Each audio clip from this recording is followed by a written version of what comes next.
साधु संतों के साथ खसना नहीं चाहिए। प्यार से ही देखूंगा मैं वास्तविकता क्या है, फिर मैं कोई बात करूंगा।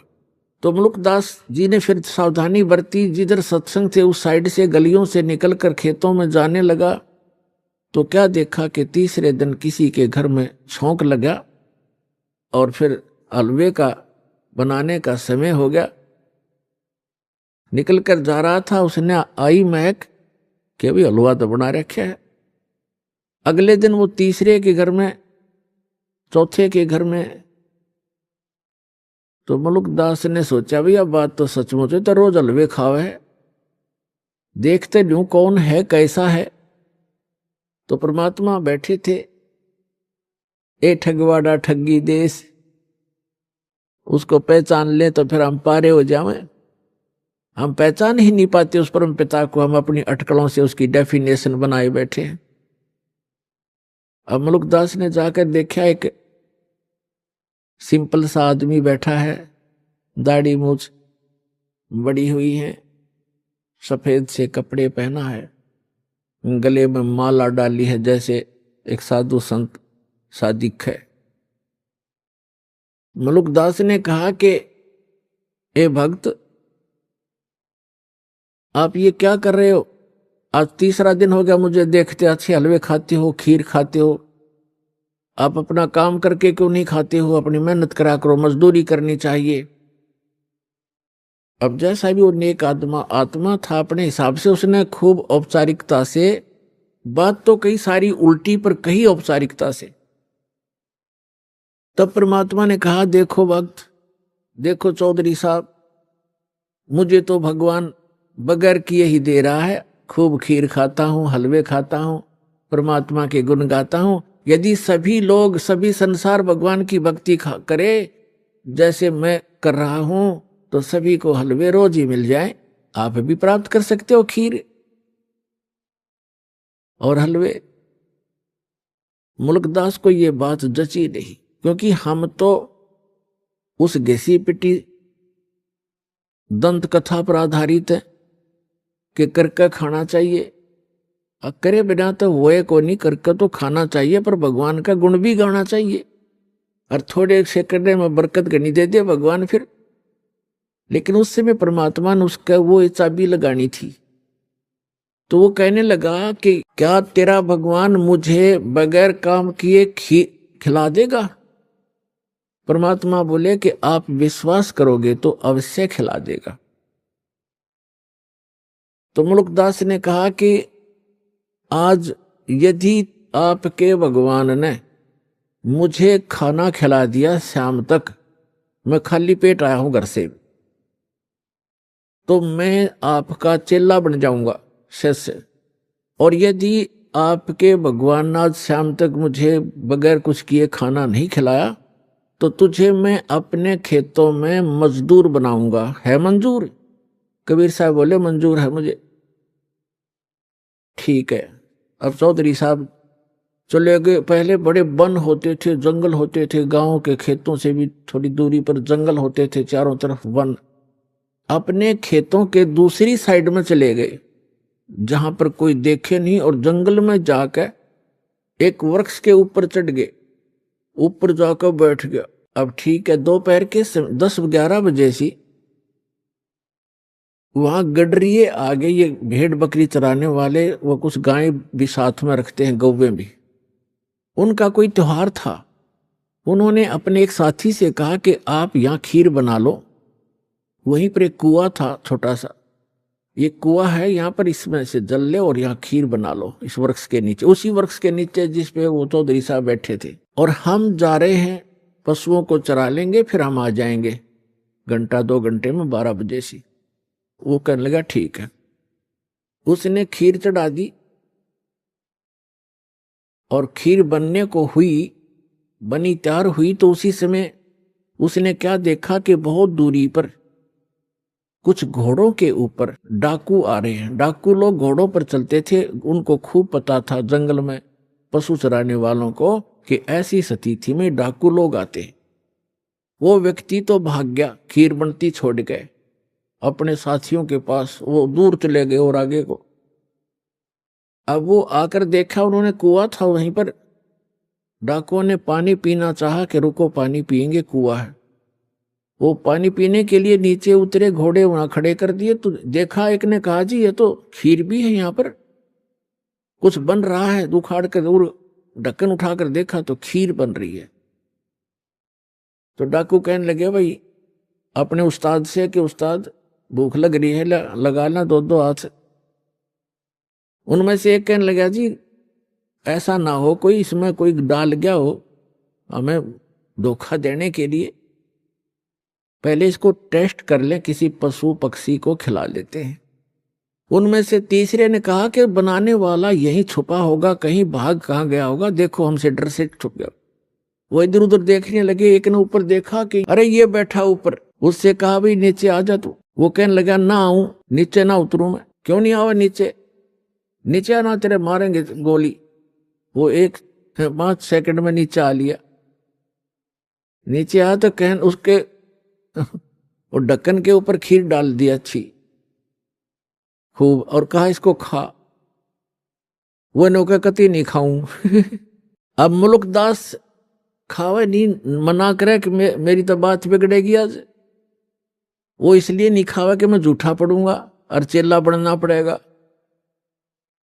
तो उनको पक्का यकीन हो गया डाकुओं के कि इसने जरूर कुछ ना कुछ मिला रखा है, इसलिए नहीं खाता। उसका 2 मारे दड़ाक, अच्छी मारी लात, अखा बैठ के।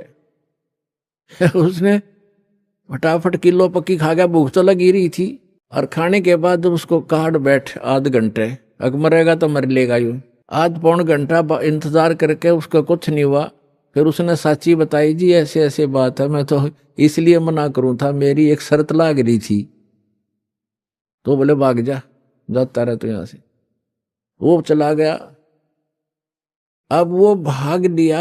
अब उसने जिस समय वो कहा कि हम डाकू हैं या तो खा लेना तेरा बकल तार देंगे, तो उसको ये पता लगा तो डाकू हैं, तो अंदर से प्रार्थना की है गुरुजी मुझे बचा ले, मेरी जीवन रक्षा कर दे, मैं आपका चेला बनूंगा। एक तो जान बचाई और खीर खिलाई। अब वो सीधा पहुंचा गुरुदेव के पास, परमेश्वर के पास। वो तो जानी जान थे, सारी लीला वही करते हैं, 100 छलछीतर मैं करूं अपने जन के काज। अब जो ही मुल्कदास चौधरी आया, परमात्मा बैठे आसन पर नीचे लगा रखा। परमात्मा ने पूछा क्यों चौधरी साहब, भगवान ने करी कुछ सेवा तेरी? ने बोला जी तेरा भगवान था मर मर खीर खिलावा है।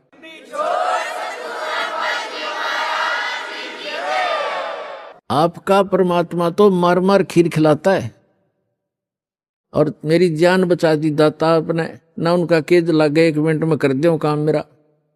आपको मैंने याद किया, सारी कथा बताई। परमात्मा बोले बेटा यह भी आपके ऊपर एक रहम किया है परमेश्वर ने, कि जिस कारण से आपको एक अनमोल रतन और मिलेगा। खीर तो खिलाई सो खिलाई, ये धन मिल गया। फिर उसको, क्योंकि विश्वास जल्दी नहीं होता, अब तो परमात्मा ने ऐसा ज्ञान दे दिया बच्चों, बालक बालक भी समझ सकते हैं कबीर इज गॉड। ऐसे प्रमाण दास आपको दे देगा।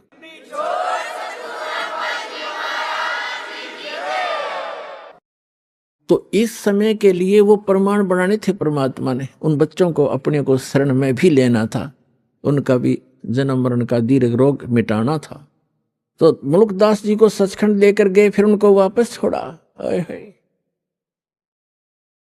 उसके बाद मुल्कदास जी कहते हैं जपोरे मन साहेब नाम कबीर, जपोरे मन परमेश्वर नाम कबीर। एक समय गुरु बंसी बजाई कालंदरी के तीर, एक समय गुरु बंसी बजाई कालंदरी के तीर। सुर नर मुनि जन थकत बहे वहां, रुक गया दरिया नीर, जपरे मन परमेश्वर नाम कबीर। दोहू दीन का झगड़ा छिड़ गया, तिनक न धरते धीर। दोनों दीन का झगड़ा छिड़ गया, कोई न धरता धीर। कोई गाडे कोई अग्न जलावे, ढूंढा ना पायो शरीर। जपोरे मन परमेश्वर नाम कबीर। अमरलोक से सतगुरु आए, काटन यमक जंजीर। अमरलोक से सतगुरु आए, काटन काल की जंजीर। दास मलूक सलूक कहत है, खोजो खसम कबीर। जपोरे मन परमेश्वर नाम कबीर। जपोरे मन साहेब नाम कबीर। अमलुकदास जी फिर ये कहते हैं कि जपोरे मन, उस परमेश्वर नाम कबीर का नाम जपो, उस परमात्मा ने जो मंत्र दिया उसका जाप करो। एक समय गुरु बंसी बजाई कालंदरी के तीर। कालंदरी कहते हैं यमुना को। एक समय परमात्मा मथुरा में गए।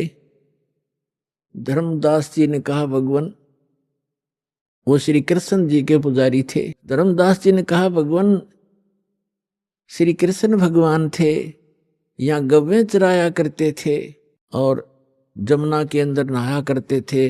वो ऐसी बंसुरी बजाते थे, गव्वें भी खींची आ जाती थी, ग्वाल बाल भी उसको उनके मुख की तरफ देखते रह जाते थे। तो परमात्मा ने कहा ठीक है बच्चा, क्या बंसुरी बजाने से और गव्वें और ग्वाल बालों के खींचे आने से ही भगवान सिद्ध होता है? नहीं नहीं, वो तो भगवान थे, वो तो भगवान थे, लाला जी था ना। अब परमात्मा ने सोचा भी बोले भगत को कैसे समझाऊं, कौन से तरीके अपनाऊं, क्योंकि प्रमाण बिना जीव बहुत देर से मानता है। तो परमात्मा ने कहा भी, वो जमुना कहा कि जी इधर थोड़ी सी दूरी पर है, वहां चलते हैं। अब परमात्मा ने ऐसे हाथ किया, एक बंसुरी आ गई अपने आप, ये बंसुरी बजाते हैं। और परमात्मा ने जब सुर भरा बंसुरी का, पूरे ब्रह्मांडों में गूंज गई। ऊपर से देवता लोग आकर भी चारों तरफ आकाश में सामने सुनने के लिए अपने अपने वाहनों पर खड़े हो गए। धर्मदास जी देखने लगे कि स्वप्न है या क्या है। फिर क्या देखते हैं कि जमुना नदी का जो जल बह रहा था प्रवाह, वो भी रुक गया उस मालिक की, उस बंसुरी की धुन सुनने के लिए। धर्मदास हक्का बक्का रह गया और चरणों में गिर गया। तो पुण्यात्मा मुल्कदास जी उस चीज का वर्णन करते हैं। एक समय गुरु बंसी बजाई कालंदरी के तीर। सुर नर मुनि जन थकत बहे वो, रुक गया दरिया नीर। जपोरे मन समरथ नाम कबीर। फिर बताते हैं कि दोनों दीन का झगड़ा छिड़ गया और तनिक न धरते धीर। कोई गाड्डे कोई अगन जलावे और ढूंढा ना पाया शरीर। परमात्मा सह शरीर आए थे, तो आपको बहुत बार दास ने प्रकरण सुनाए हैं, बताए हैं। अब वो गए कैसे थे यहां से? सह शरीर आते हैं, सह शरीर जाते हैं। जब परमात्मा बनारस में आए हुए थे, अपनी दूसरे प्रकार की लीला करने के लिए एक बालक रूप में प्रकट हुए थे। नीरू नीमा नाम के निसंतान दंपत्ति उनको उठा ले गए थे। जुलाहा थे, वो मुसलमान जुलाहा थे।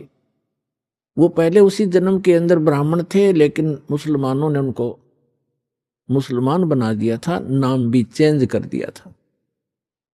और कोई साधन ना होने से वो जुल्हे का कार्य करने लगे, जिस कारण से 20-30 वर्ष करते रहे। जुल्हा नाम पक गया। तो धीरे धीरे बड़े हुए थे। तो वहां काशी के अंदर गढ़ था हिंदू धर्म के धर्म प्रचारकों का, और वहीं से सब शिक्षा दूसरे पूरे देश में जाती थी। तो परमात्मा ने उस गढ़ को ही तोड़ना चाहा था, किसी प्रकार इनकी अकल ठिकाने ला दूं, इन ब्राह्मण गुरु मंडलेश्वराचार्य और शंकराचार्यों की, फिर मेरे बच्चे आपस समझ जाएंगे। ये भी तो मेरे ही बच्चे हैं, परमात्मा कहते थे, कबीर जी कहते थे। ये कालवश भ्रमित है, मायावश इनकी आंखें बंद हो गई हैं। लेकिन वो तो नहीं माने, फिर भी उनकी जो दंत कथाएं थी उनको परमात्मा ने खंडित किया।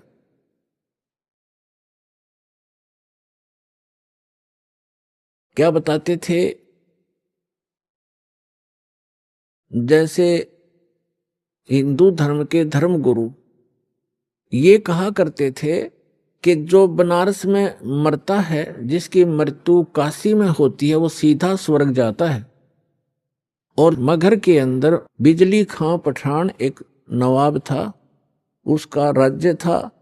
तो वहां जो मगहर स्थान था उसके बारे में उन्होंने ये बता रखा था ब्राह्मणों ने, गुरु हिंदू धर्म के धर्म गुरुओं ने, कि वो पृथ्वी वहां का जो अक्षेत्र है भगवान शिव ने श्राप दे रखा है, वहां जो मरेगा वो नरक जाएगा।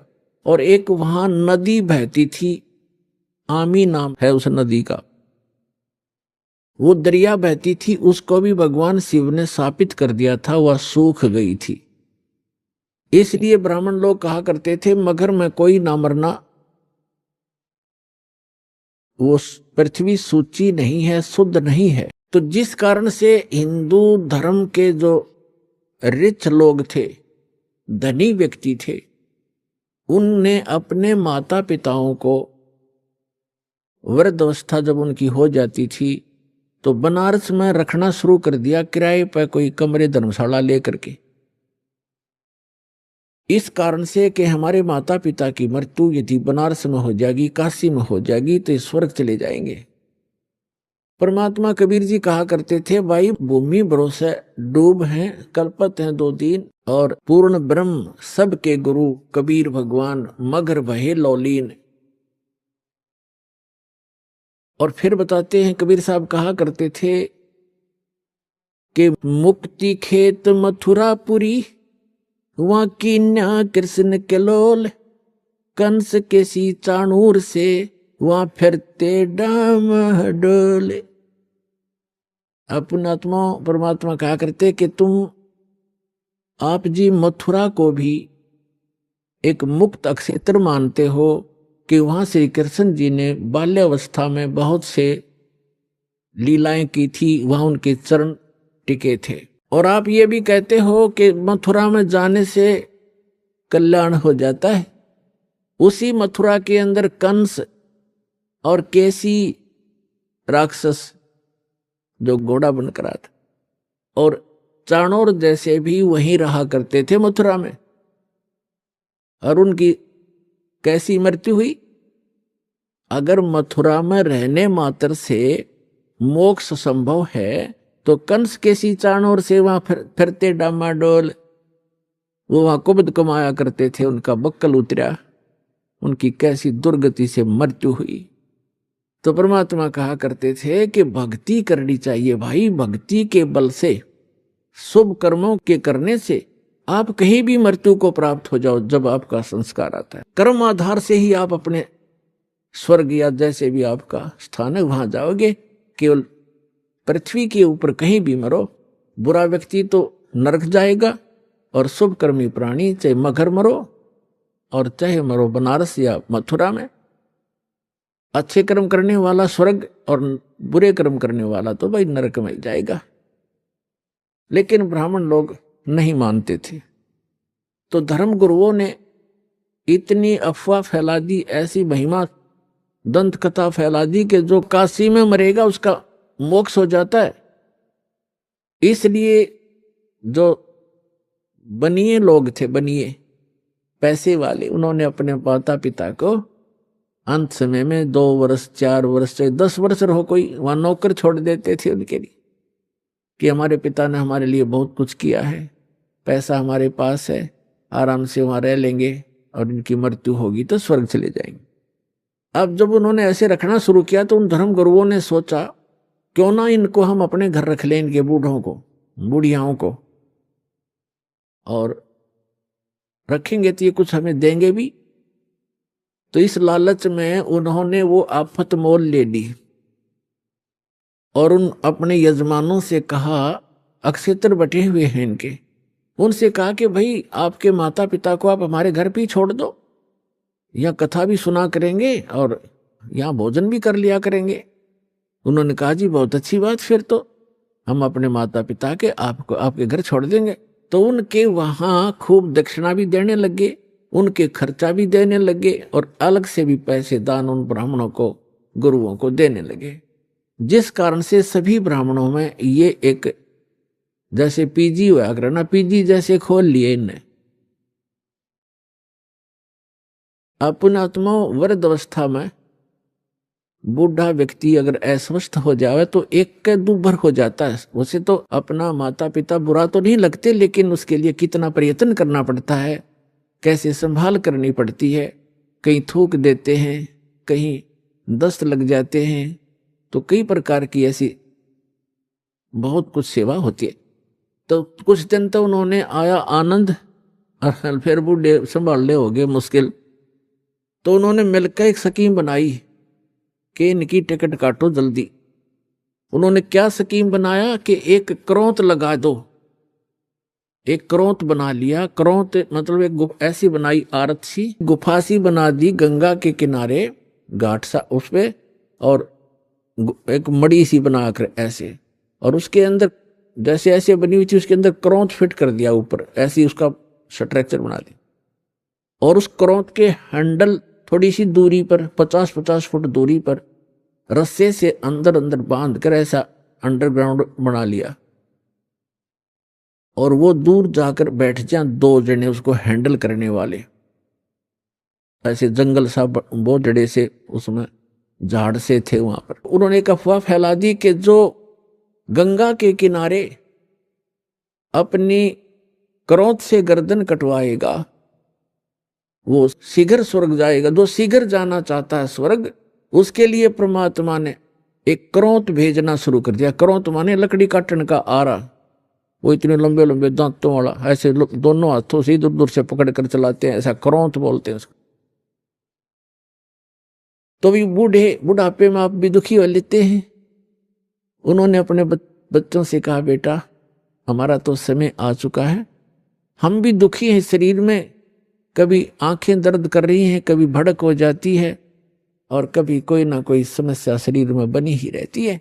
और ऐसे गुरुजी बता रहे हैं कि भगवान की तरफ से करौंत आता है और उससे जो गर्दन कट जाए, उससे गर्दन काटेंगे और सीधा स्वर्ग चले जाएंगे। और उन्होंने बताया कि पीड़ा नहीं होती, बहुत शीघ्रता से काम बन जाता है, झटके की तरह। तो सब ने धीरे धीरे उन्होंने अब अपने बुजुर्गों ने अपने बच्चों से प्रार्थना की, बेटा हम तो मृत्यु के निकट हैं और हमें जाने दो। तो बच्चे फिर मना कैसे करें, जो भगवान की तरफ से ऐसा कोई व्यवस्था होगी है तो अच्छी बात है, और पिताजी भी चाह रहे हैं। तो उन्होंने कर दिया वो शुरू, अथा कसाई वाला। अब वो डेला गए गर्दन कटवाने वहां पर। अब वो आवाज लगा देते थे, हे परमात्मा करौंत भेजियो, उसकी लिटा के नो नीचे को मुंह करके, हे परमात्मा करौंत भेजियो, और उसके पीछे थे ऐसे स्थान पर सेट करते तो सीधा उससे निकल कर आता वो, और नीचे उस रस्से होते थे उनको 2 बार ऐसे कर देते, कच्च दही कर देता, और फिर उसको घुमा देते, वो ऊपर फिट हो जाता, दिखता भी नहीं उनको तो। और कौन देखे था अंदर जाकर के, तो निकाल ले गए वो, फिर उठाकर वहीं सभा कर दें। फिर उनकी मृत्यु के उपरांत वो गुरुजी फिर ये करो वो करो, फंड करो, वो न्यारी दक्षिणा, और उसकी विशेष टिकट लगा दी उन्होंने कि 100 रुपये लगते हैं। जब करौंत आता है, हमने पूजा करनी पड़ती है, तब करौंत आता है ऊपर से। अब उस समय के 100 रुपये आज के 10 लाख के बराबर है। तो वो भी स्वीकार किया। परमात्मा कहा करते, भाई काशी करवत लेत हैं, आन कटावें शीस, और बन बन भटका खात हो, यो मिले नहीं जगदीश। परमात्मा के मिलने की जो तरीका है साधना वो हमारे पास है, उस विधि को अपनाओ, आपका कल्याण हो जाएगा। इस भ्रम का निवारण करने के लिए परमेश्वर कबीर जी ने बहुत सी कथाएं सुनाई, बहुत से प्रवचन किए, वाणी सुनाई, पर नहीं, हमारे गले उतरी नहीं। खर राज्य का एक बिजली खान नाम का पठान था, वहां का नवाब था वो।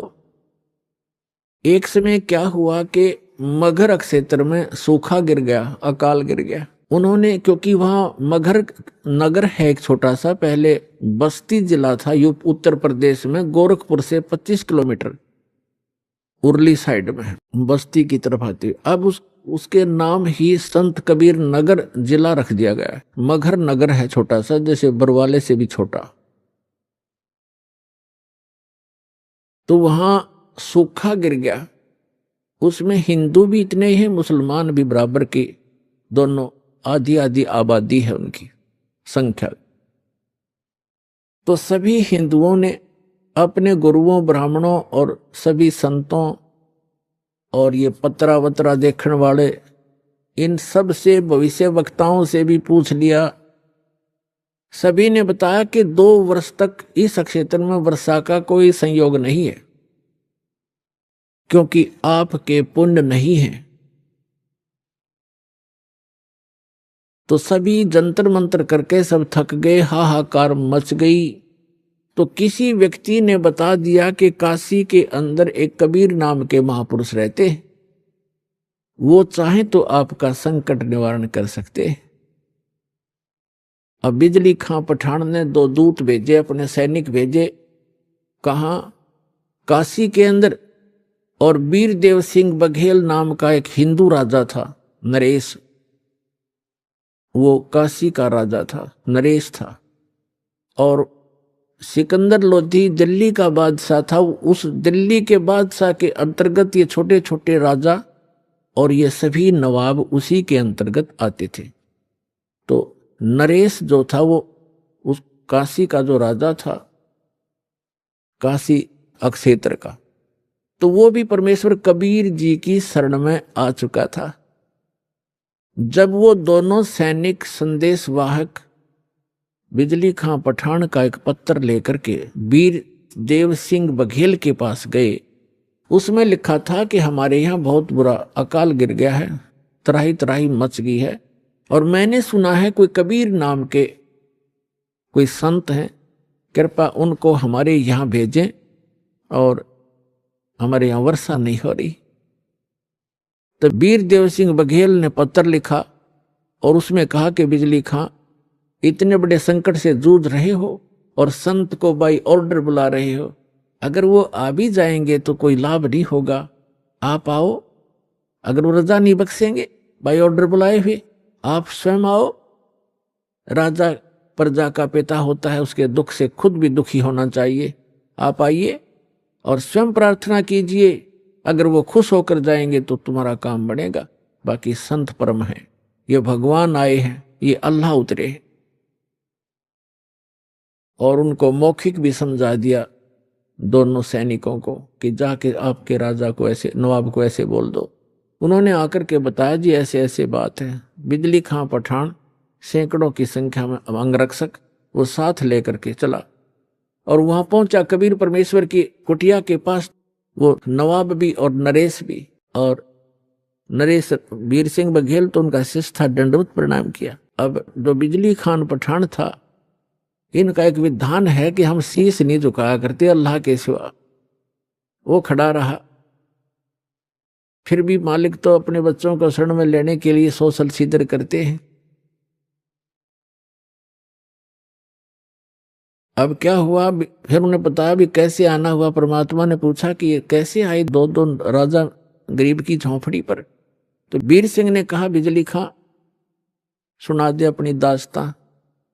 तो बिजली खां पठान ने कहा भगवान बहुत त्राही त्राही हो रही है महाराज, सूखा पड़ गया है, आप रजा बख्शो। परमात्मा बोले भाई चलो, जैसी मेरी भगवान सुनेगा मैं भी अपनी अर्ज करूंगा।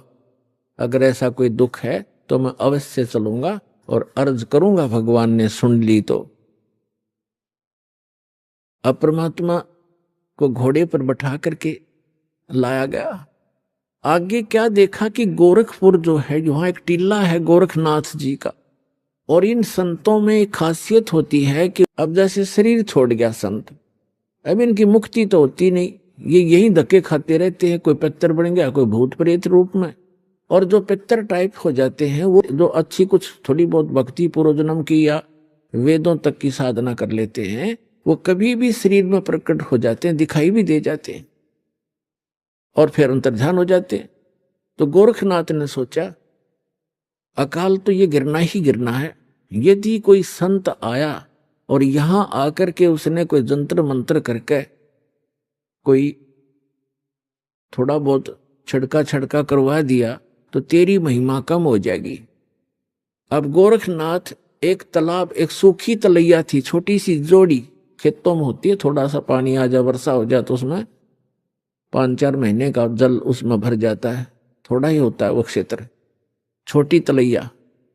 उस सूखी पड़ी थी, उसके किनारे एक वृक्ष के नीचे अपना वो त्रिशूल गाड़ के बैठा, आसन पदम लगा के। परमात्मा ने गोरखनाथ को देखा, अरे साधु महात्मा आए हैं, बिजली खा, रोको घोड़े को, रोको। रोका। कबीर साहब नीचे उतरे, प्रणाम किया, प्रणाम नाथ जी। नाथ जी बोले प्रणाम। तो कबीर परमात्मा ने कहा कि बिजली खां, अरे आपके नगर में देखो कितने महापुरुष बैठे हैं, ये जो चाहे सो कर सकते हैं, अर्ज करो इनसे। बिजली खां पठान ने कहा महाराज जी ऐसे ऐसे बहुत बुरा हाल हो गया, त्राही त्राही मच गई है, और कुछ दया करो, जल की व्यवस्था करो, वर्षा करवाओ। गोरखनाथ जी उठे, त्रिशूल उठाया, उस जोड़ी सूखी तालाब के बीच में जाकर त्रिशूल मारकर ऐसे निकाल दिया। उसमें से एक फुहारा निकला पानी का, और देखते ही देखते वह तलैया पानी की भर गई, वह जोड़ी। और परमात्मा कबीर साहब ने कहा देखो भाई देखो कमाल हो गया, अरे देखो ये तो खुद भगवान उतरे हैं, और आपका देखो कैसे इन्होंने पानी पानी कर दिया, बन गया काम आपका देखो। अब बिजली खां पठान ने कहा महाराज जी ये तो शाम तक का भी पानी नहीं, हमारे पशु भी नहीं छिक सकते, तो अर्ज करो महाराज जी, जब इतना कर सकते हैं नाथ जी तो और भी कर देंगे कृपा। तब उसने बिजली खां पठान ने कहा मालिक ए नाथ जी, हे महाराज जी, वर्षा हो तो बात बने, इस एक तालाब से बात चलेगा नहीं काम, ये तो शाम तक के पीने पीने का भी नहीं काम बनेगा। तब नाथ जी कहते हैं कि इस क्षेत्र में 2 वर्ष तक वर्षा होने के कोई योग नहीं है, ये तो मैंने अपने कोटे से तुम्हें ये जल दिया है, इससे आगे मेरे बस की बात नहीं है, और कोई और हो तो खोज लो उसको। अब बिजली खां पठान ने कहा कबीर साहब से कि महाराज जी, हे संत जी, आप दया करो, इससे तो बात बनेगी नहीं।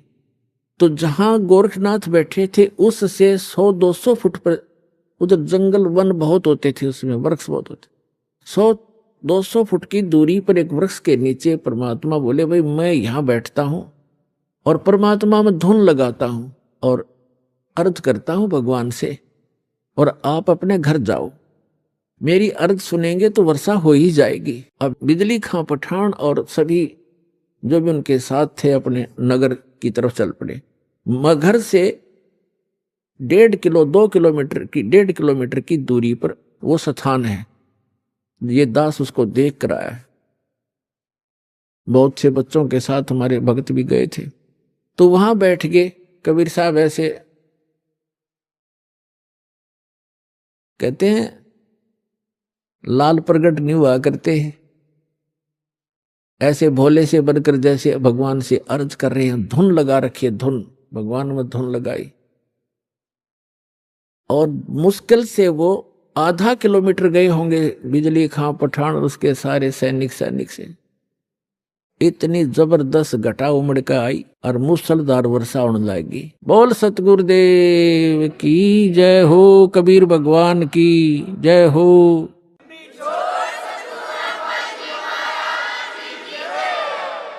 कर दिया सब एक कम एक, सारे तालाब भर दिए, ठाठम ठाठ कर दिए, अब बिजली खां पठान सारा नगर उठ के आ गया।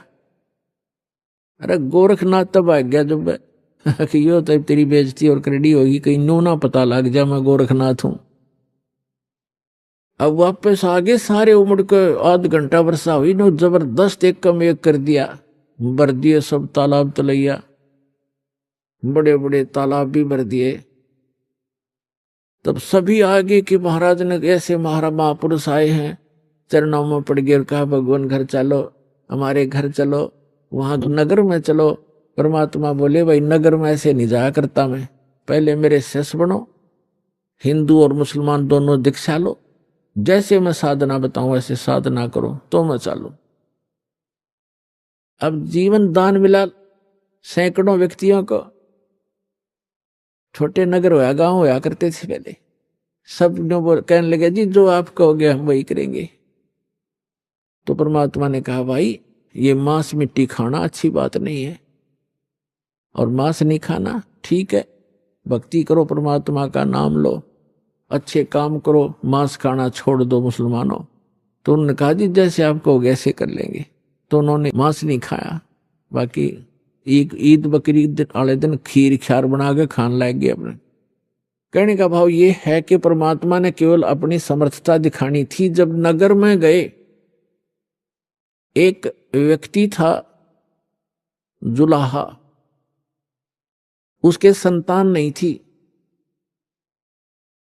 और उसने अर्ज करी भगवान से, हे परमात्मा एक संतान हो जा दास के, और मेरा भी वंश चले।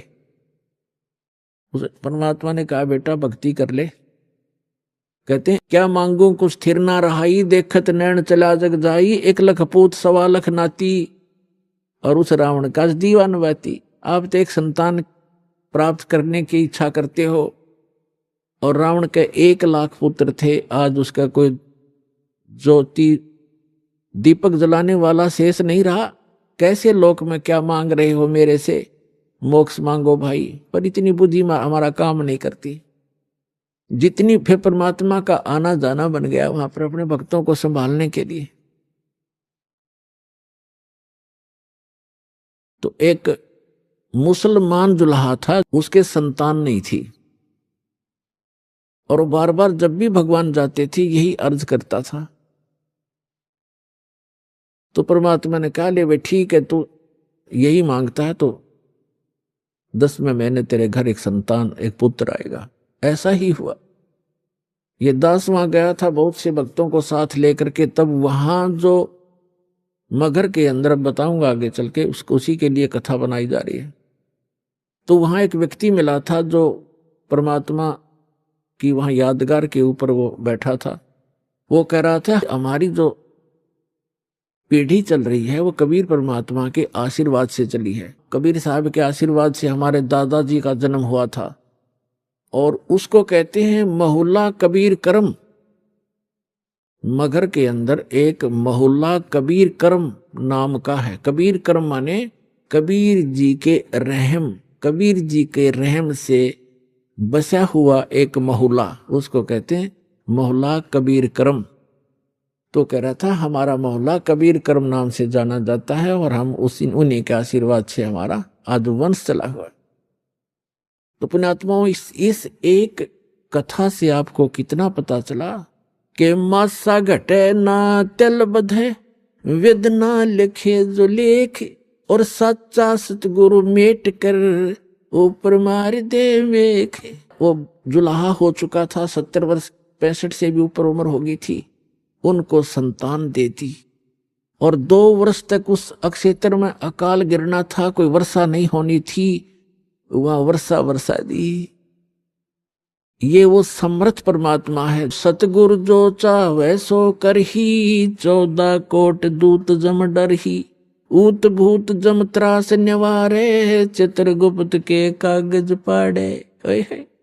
चित्रगुप्त के कागज धर्मराज के लेख मिटा दूं, परमात्मा कहते हैं लिखे हुए को काट कर धर दूंगा और अपना लिख दूंगा उसके ऊपर। वो करके दिखा दाता ने। तो बिजली खां पठान, और वहां हिंदू और मुसलमान सभी परमात्मा कबीर जी के शिष्य बन गए। काफी वर्षों तक बड़ी श्रद्धा से लगे रहे। अब एक दिन परमात्मा ने जब सब लोग जाना था,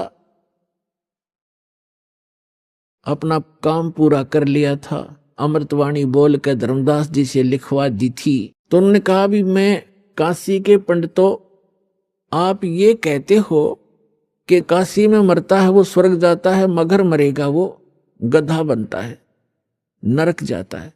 मैं मगर में शरीर त्यागूंगा और अपने सारे जंतर मंत्र ये पोथी पत्रे साथ ले लो और सारे आप अपने नक्षत्र भी नोट कर लियो। इस नक्षत्र में मरने वाला, इस पृथ्वी पे मरने वाला जो तुम अटकलबाजी लगाते हो कहाँ जाएगा। इस बात का सब जगह जोर शोर से प्रचार हो गया, सब में आग की तरह बात फैल गई कि कबीर जी मगर में मरने का दावा करते हैं और देखेंगे भी वहां गधा बनेंगे, स्वर्ग जाएंगे या नरक जाएंगे। वीरदेव सिंह बघेल कबीर परमात्मा के शिष्य थे, उसने भी अपने सैनिक साथ ले लिए और साथ में और भी बहुत गुणे, कोई हजारों की संख्या में दर्शक काशी और आसपास के गांवों के और मगर के आसपास के गांवों के इस बात को सुनकर इकट्ठे हो गए। और परमात्मा 120 वर्ष की लीला में आयु थी भगवान कबीर साहब की उस समय, 120 वर्ष की आयु में, और बनारस से लेकर मगर लगभग 125 किलोमीटर 150 किलोमीटर का अंतर है। पैदल गए थे और 3 दिन में पहुंचे। अब बिजली खां पठान को पता चला कि गुरुजी आ रहे हैं, उनकी खातिरदारी के अंदर खूब तैयारी करवा दी सारी। अब जहां पर परमात्मा की यादगार बनी हुई है वहां परमात्मा कबीर जी जाकर बैठ गए। जिस दिन परमात्मा ने सतलोक जाना था, गमन करना था, सुबह उठकर कहा कि बिजली खां पठान मैं स्नान करूंगा। बिजली खां पठान ने कहा जी जल बहुत ला रखा है, कुएं से भरकर ला रखा है। तो परमात्मा ने कहा मैं कुएं के जल से स्नान नहीं करूंगा, मैं तो बहती दरिया में स्नान करूंगा, मैंने शरीर छोड़ना हज। तो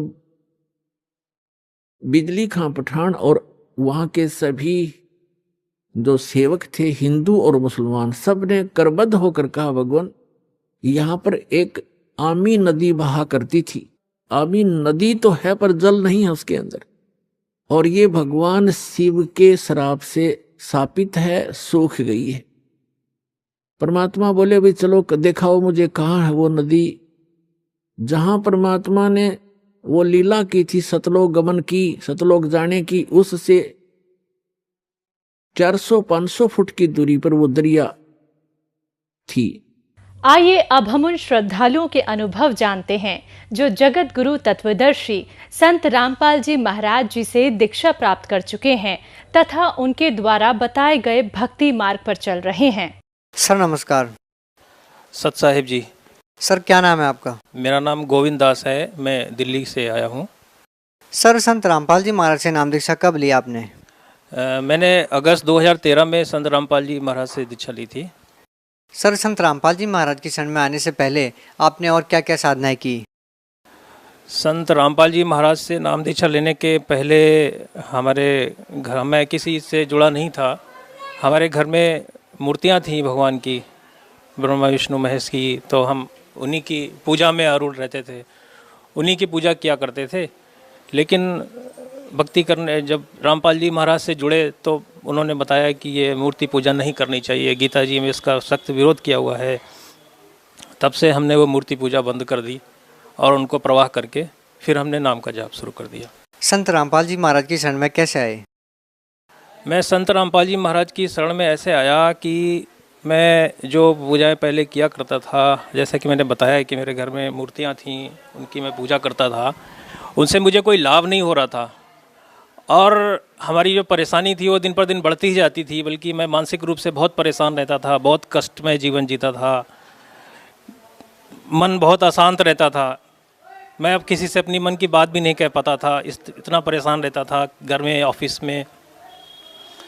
फिर एक दिन किसी ने मुझे बताया कि शाम को चैनल पर सत्संग आता है, वो बहुत अच्छे संत हैं, बहुत अच्छी अच्छी बातें बताते हैं, वो उसको सुनना चाहिए। तो मैंने वो सत्संग सुनना शुरू किया। मैंने जब पहले दिन ही वो सत्संग सुना तो मेरे अंदर मुझे बहुत अच्छा लगा, मेरे अंदर एक नई चेतना आई। मुझे लगा ये जो बातें बता रहे हैं ये तो बिल्कुल सत्य हैं, क्योंकि उन्होंने बताया कि मूर्ति पूजा नहीं करनी चाहिए और हम मूर्ति पूजा पर ही आरूढ़ थे। मूर्ति पूजा से हमें कोई लाभ भी नहीं ऐसा कोई खास हो रहा था।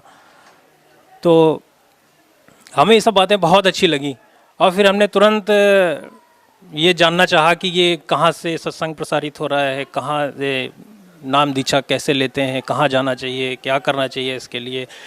उसके लिए फिर हमने रोज़ सत्संग सुनना शुरू कर दिया और हम लगातार 1 महीने तक हमने खूब सत्संग सुना। वो सत्संग इतना अच्छा लगता था कि अगर उस सत्संग आते समय अगर लाइट चली जाती थी तो हम बड़े बेचैन हो जाते थे।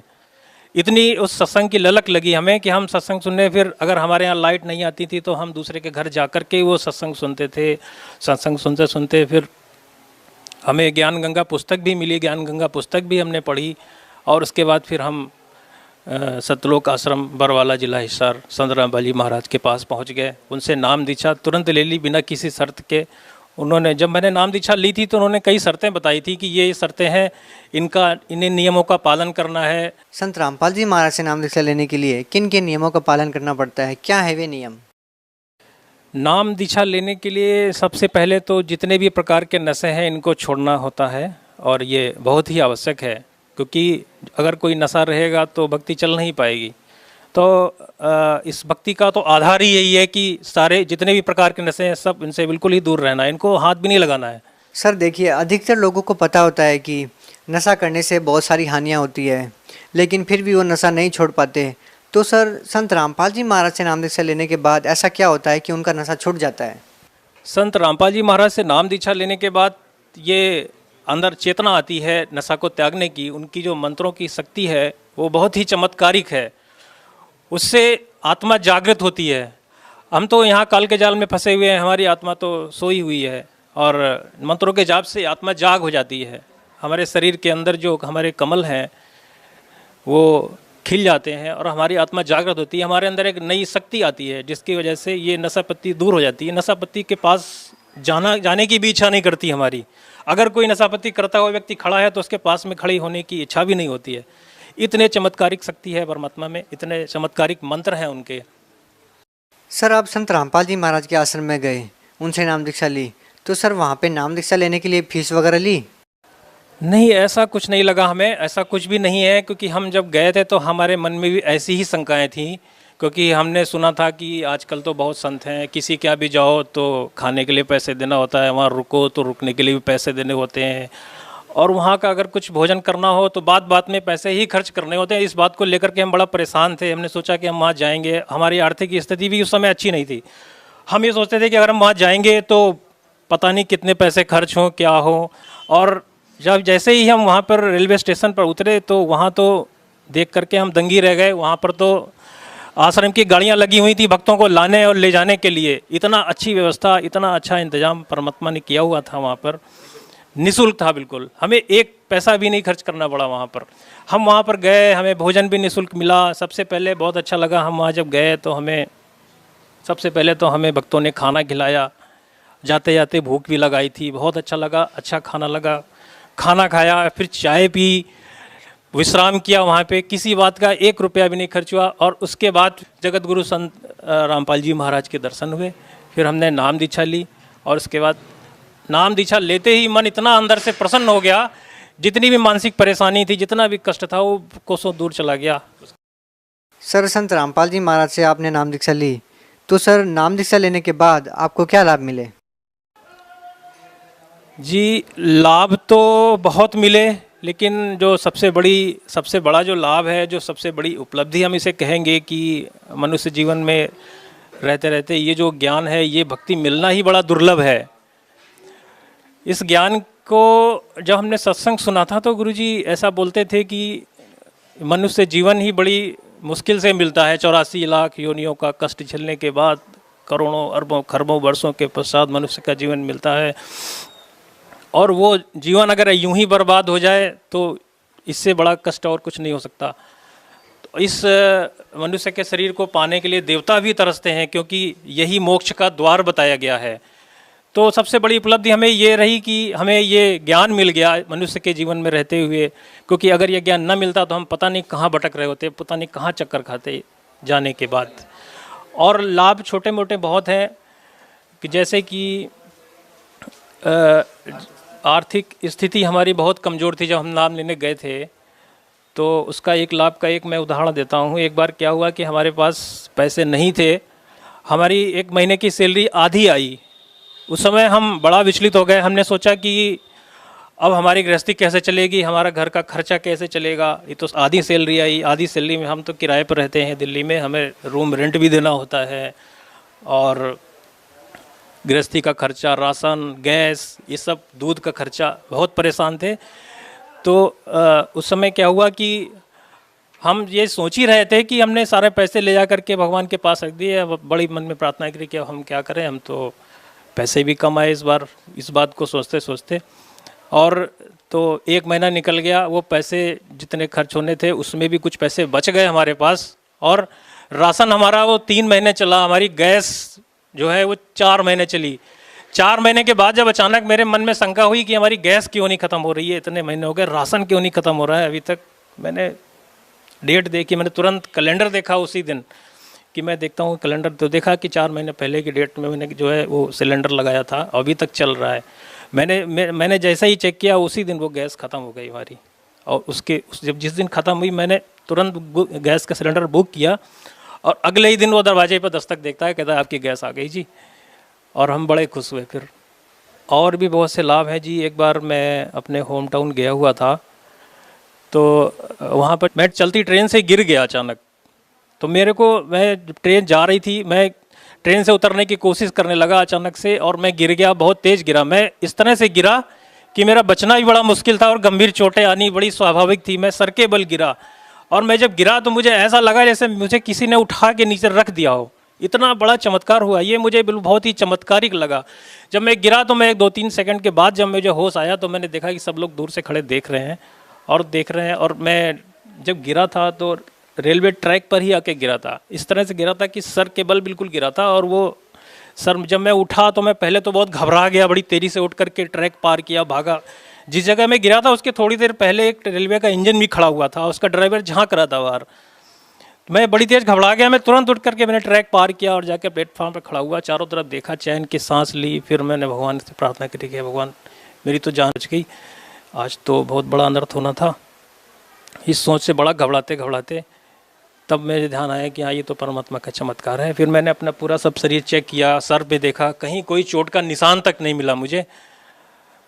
ये बहुत और भी इस तरह के कई चमत्कार हैं। एक बार मैं अपने ऑफिस से घर आ रहा था तो मैंने ध्यान नहीं दिया, मेरी गाड़ी में पेट्रोल कम था उस समय।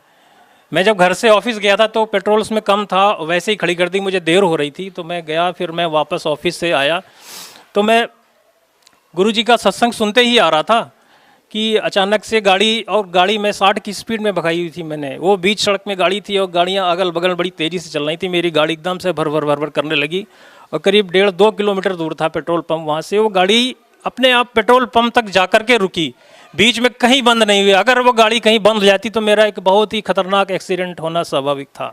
बगल में गाड़ियाँ, बड़ी गाड़ियाँ, बहुत तेज़ी से गाड़ियाँ चल रही थी।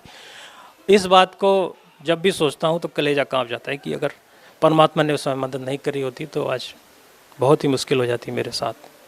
सर, जो भक्ति संत रामपाल जी महाराज बताते हैं वो अन्य धर्म गुरुओं से किस प्रकार से अलग है? परम संत तत्वदर्शी संत सदगुरु रामपाल जी महाराज जो भी भक्ति बताते हैं वो उसका जो आधार है वो सभी वेद, पुराण, गीता, सभी शास्त्रों के आधार पर बताते हैं। वो अगर एक शब्द भी बोलते हैं तो उसका एक एविडेंस होता है, उसका एक प्रमाण होता है। और बाकी जो संत कुछ भी बताते हैं उसका कोई प्रमाण नहीं है, कोई आधार नहीं है। इस प्रकार से सदगुरु रामपाल जी महाराज जो भी भक्ति बताते हैं वो वेदों और गीता, सभी पुराणों पर आधारित, सब प्रमाणित है। और इतना ही नहीं, सारे धर्म ग्रंथों के आधार पर भी प्रमाणित है। अगर कोई कहे कि हिंदू धर्म में प्रमाणित है तो ऐसा नहीं है जी। हिंदू, मुस्लिम, सिख, ईसाई सारे धर्मों की उन्हीं की किताबों में प्रमाण निकाल करके उन्होंने दिखाए हुए हैं सत्संग में। सर, संत रामपाल जी महाराज के बारे में कुछ लोगों का कहना है कि वो अन्य धर्म गुरुओं की निंदा करते हैं। सर, आप क्या कहना चाहेंगे? निंदा तो कहना उचित नहीं है, क्योंकि सद्गुरु रामपाल जी महाराज जो भी बताते हैं उसका एक एक बात का प्रमाण वेदों से मेल खाता है, एक एक बात का प्रमाण गीता से मेल खाता है, सभी धर्म ग्रंथों से मेल खाता है। हिंदुओं के ग्रंथों में भी वही जो बताते हैं उसका प्रमाण है, और बाइबल में भी उसका प्रमाण है, उसका कुरान, पवित्र कुरान शरीफ में भी उसका प्रमाण उपलब्ध है। तो अगर किसी की सच्चाई को बताया जाए तो ये निंदा नहीं होती है, ये तो सच्चाई को उजागर करना होता है। अगर कोई सच्चाई समाज के सामने, समाज से छुपी हुई है, उस सच्चाई को अगर समाज के सामने उजागर करना है तो ये निंदा नहीं है, ये तो सच्चाई को बताना हुआ। सर आपसे एक सीधा सा सवाल, आपने संत रामपाल जी महाराज से ही नाम दीक्षा क्यों ली? देखिए, जब मैं नाम सद्गुरु रामपाल जी महाराज से नहीं जुड़ा हुआ था तो मैंने जैसा कि बताया आपको, मैं बहुत परेशान रहता था, मेरे को बहुत मानसिक कष्ट रहता था, तरह तरह की परेशानी रहती थी। मैं पत्थर की मूर्तियों की पूजा करता था, मेरे को कोई लाभ नहीं हो रहा था, तो मैं इतना ज़्यादा अंदर से तड़प गया था, मेरे अंदर से इतनी ज़्यादा कलेश थी, मुझे ऐसा लगता था कि मैं मर क्यों नहीं आता, मैं जिंदा क्यों हूँ, मेरे को भगवान ने ऐसा शरीर ही क्यों दिया कि इतना सारे कष्ट दे दी। एक तो मनुष्य का शरीर दिया, उसमें इतने सारे कष्ट, अब पता नहीं कैसे ज़िंदगी जी, सुबह ऑफिस जाओ, शाम को घर आओ, घर से लड़ाई झगड़ा, ये सब इतनी ज़्यादा परेशानी हो चुकी थी कि मेरे मन में अचानक ये ख्याल आया कि काश ऐसा होता कि ऐसा कोई जगह मिल जाए जहाँ जाने के बाद दोबारा जन्म ना हो और पूर्ण रूप से इन सब कष्टों से मुक्ति मिल जाए। तो मेरे मन में जैसे ही ये ख्याल आया, मैं इसी विषय पर सोचने लगा। मैं सोचता बहुत ज़्यादा डीप चला गया इसमें, और मैं दिन रात यही सोचने लगा कि हे भगवान, कहीं तो कुछ ऐसा रास्ता होगा जहाँ से इस सभी कष्टों से छुटकारा पाया जाए, और ये ऐसी जगह कोई ना कोई, कहीं ना कुछ तो ऐसा होगा जहाँ जाने के बाद दोबारा यहाँ आना न पड़े। उसी समय मेरे को किसी ने बताया कि सत्संग आ रहा है, सद्गुरु रामपाल जी महाराज का सत्संग आता है शाम को चैनल पे, उसे देखो, उससे शायद कुछ फ़ायदा मिले, आप देखो उसको, आपकी मानसिक शांति मिलेगी। उसी वक्त मैंने देखा और वाकई में मुझे पूर्ण मानसिक शांति